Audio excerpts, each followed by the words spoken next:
What's up, everyone? Recently, I invited Samtan over to take a look at this Sierra Juniper. It's all done now, but let's take a look at some of the process.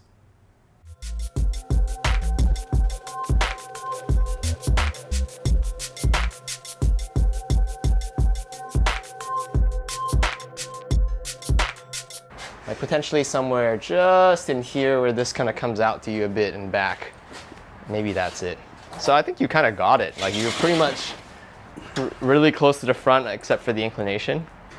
There's a lot of like lines. So like, for example, this line here and this line here are not parallel, but they're pretty close. And each one of those, you're like trying to keep it off vertical. Yeah. Makes it kind of challenging to pick, in my opinion, the exact inclination this way. But I think, you know, the way you've got it, you're just off vertical here, and then this is farther off vertical. But then you run into this being like It's almost just flat. yeah. But it's all those weird like kind of angles working together where you're like trying to avoid anything going like flat or straight up. That I think is challenging. One of the bigger problems with picking a front, or picking an angle, picking a front in combination. So I'll show you what Daisaku wanted. And this, I think this angle is almost addresses all those issues except for that section that's just off horizontal. Yeah. But maybe that's the best, you know, the best of all. Yeah, we'll see. Yeah, so what did Daisaku want? So Daisaku thought it should be almost like that.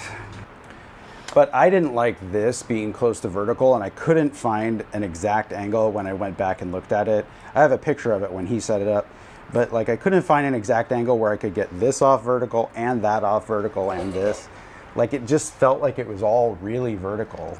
I wonder if we go like kind of halfway in between, just to remind me what happened. Let's see what happens. Like let's scoot it back a little bit. This is solid? Okay. So things are taken off horizontal and vertical here. Yeah, right? actually that's not, because it gets that second section that was almost horizontal, off horizontal. Off horizontal, right. This right here. Yeah. Significantly. So what are the points of origin that we have? So this is all the way here. So this actually comes all the way from here, I see. So really the whole tree is actually being built from up here. So I mean, whether or not we extend it all the way down here, it's not like we're eliminating some branch that, you know, originates from there. So that's fine. I mean, I think it would be really interesting if we put the apex here and then had this kind of have it cascading back down towards the base. Like a turning, yeah.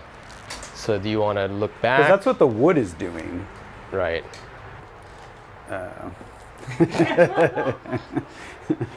What if we go even higher with this design? We've been trying to go kind of pretty low slung apex, but if we instead brought this like, you know, maybe through bending or whatever, or I don't think we want to change the angle. I think the trunk is good. We could find some way to bend it, rebar or something, and then bring this up here. Yeah, continue the trunk line in some way. And then this becomes all the lower foliage. Maybe. Let me think about what that might be. So one thing I should say is that like this is probably going to be the biggest juniper in my yard for quite a while. Right. So keeping it bigger rather than making it smaller is actually kind of an appealing idea. I see. Like I don't have any issue with it being like, you know, 3.5 or 4 feet height wise. I'm really liking the idea of the crown being way up here. Way up there. Because it's such a, like just putting it down here, it almost feels like you're shorting yourself. Right. Like.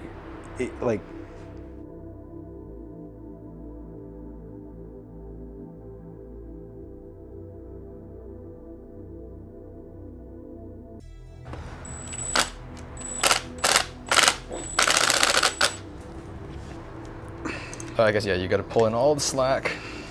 Let's see, is this effective at all? Maybe we need two guys. One down here and then one over here. Yeah, I think we need to pull this one up and then use that to pull it forward. Yeah, sure. Yeah, I've been doing a lot of double guy wire recently. Kind of two angles.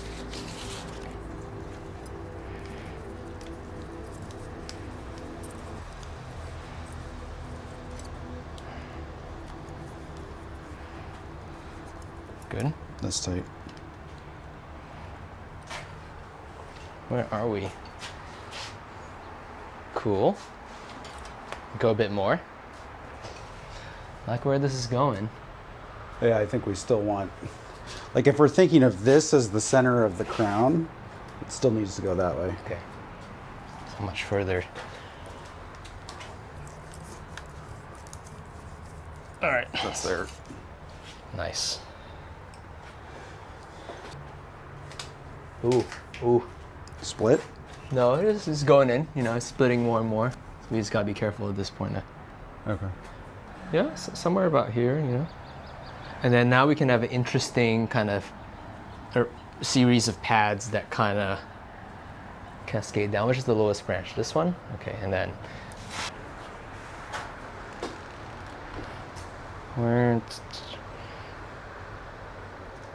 I think something like that will be fine for now.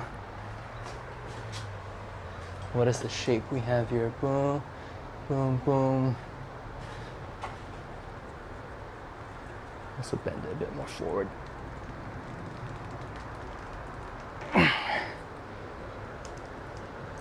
So do you, like, so you're thinking all of this comes off, huh? That's what I'm thinking. Make it a beautiful gin. Yeah.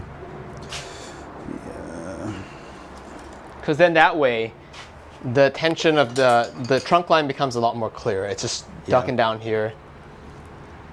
All right, doing it. Go for it. Yes. Committing.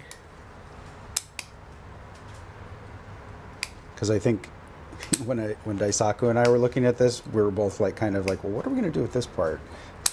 And that's why he was messing around with the lifeline, because he didn't want to. Kill like a valuable part of the tree. But I think we're pretty clear that it won't. I don't think it's going to cause any lifeline issues. I mean, he said confidently. Famous last words. Would you like me to start wiring? Yeah, go for it. I'll strip all this. Yeah, you're right. I like that gin. Clean this whole thing up. Yeah, it's really dramatic. Probably better as a gin. Well, especially given the position. You know, it's like a tenjin.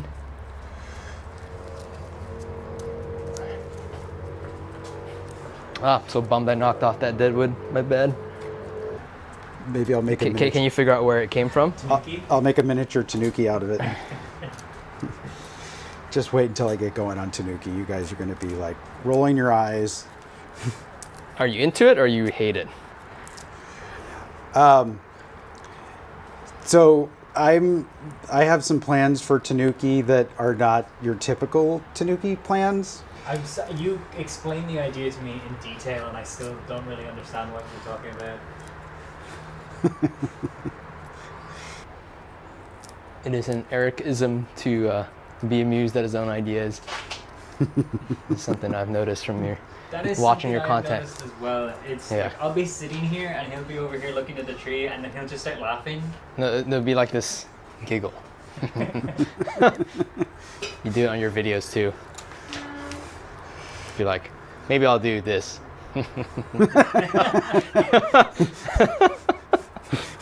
This is great.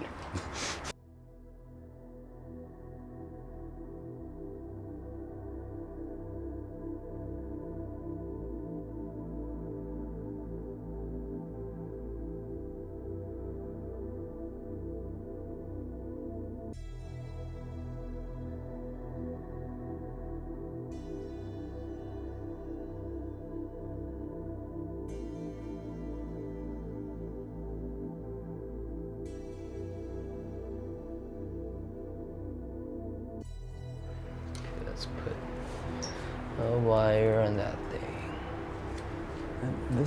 This gin work is taking me a little bit longer than the typical tree that I gin. Yeah, I wonder why. Oh, but I was just telling Eric how like growing trees drains my soul.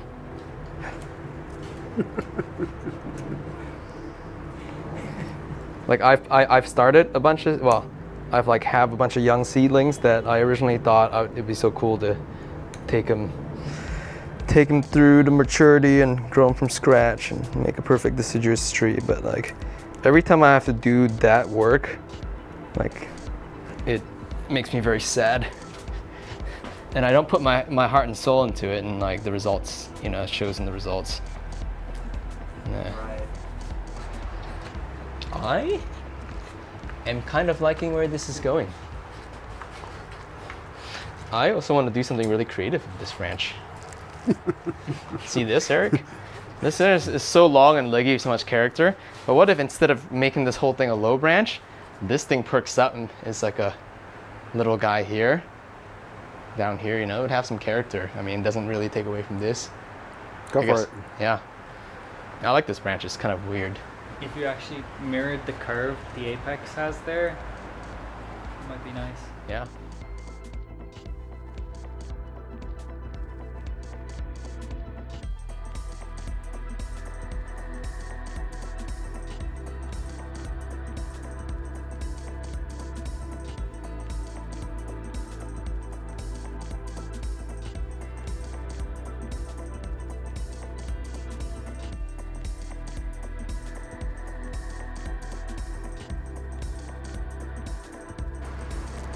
Generally speaking, at the end, I end the wire right underneath the point where I can control the tip of the foliage. So you see this tuft right here. I added this, I go right across the bottom. Notice how it's still tight. You have to be careful. And then from here with this, I can perk it up like that and I have control. Right. I noticed that the ends of your wire, like they're very big. I mean, you just haven't figured it out yet. What I'll do here, for example, and you have to be delicate with this. Also notice how I'm moving at like these acute angles. The more you kind of pre-twist the wire, like right where you're about to apply it, the more you stiffen the wire that you haven't yet applied, and then it gets harder to work on the fine tip. So right about here, you see that natural curvature up of the foliage. This is probably where I want to stop. And then later when I style it, I have the control to kind of adjust the inclination. So you can try that, but just be careful around the kind of green, fleshy growth. So this is not great because I can't move them separately. In fact, it's dangerous for the branch. So this is a pairing you want to watch. This I may have spliced one further back out to one of them and then paired the other two maybe. But we can work with this. And you know what? I'm gonna just cut this off because the more I touch it, the more I'm gonna like work that seesaw, and that is dangerous for the.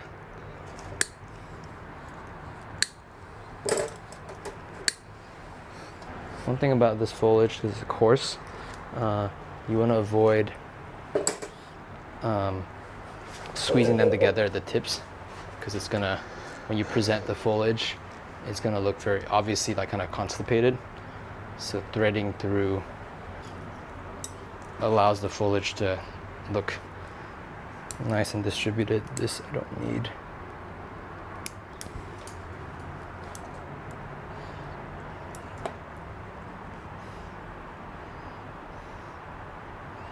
See, the foliage can like take on its natural characteristic.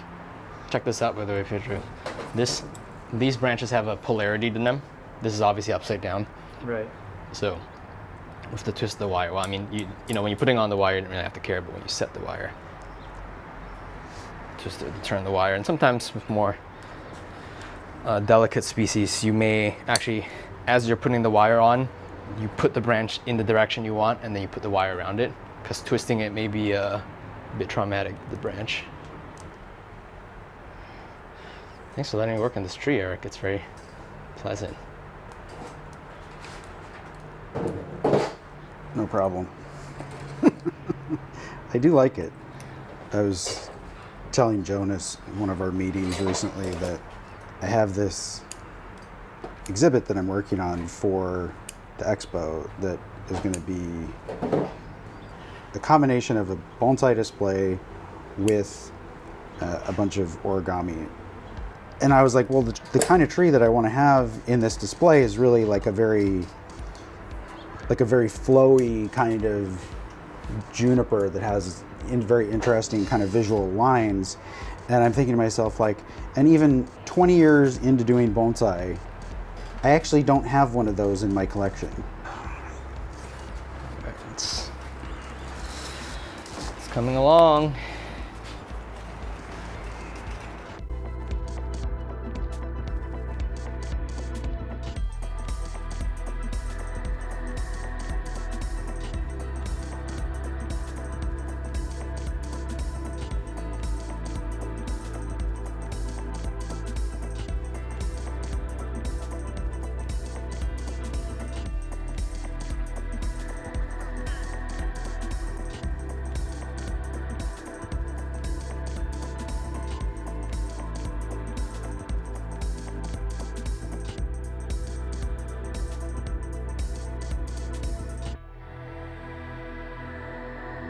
When forming these pads too, because they're really coarse, you tend to have to like,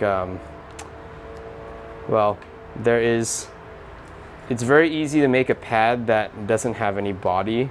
And what I mean by that, it's like it's fanned out like that. And then you see all the fingers and it's out. And typically, typically in a pad 101, you would have something up here as kind of the body. But if you don't have that in the leggy branch, what you sometimes end up doing is you have this, you do this, you bring one shorter piece up, you scribble it up, and then that becomes the leggy branch, or like maybe two go up and something like that. If you don't have this other one, and you kind of have to be deliberate about that, otherwise you get just long leggy stretches where you just see the fingers of the branch coming out, and it's like kind of unattractive. So let's see, where exactly do I want the apex here?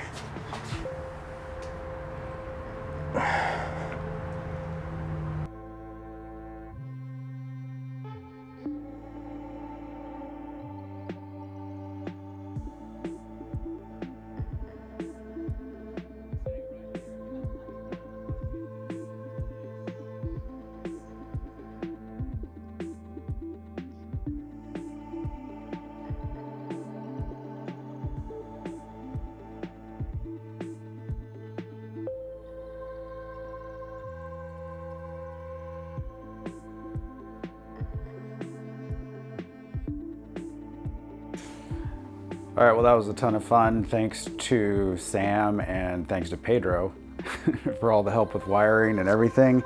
I hope you guys like the results. If you want to see more of Sam's work, you can check him out at samtanbonsai on Instagram. Thanks everyone for watching. We'll see you next time.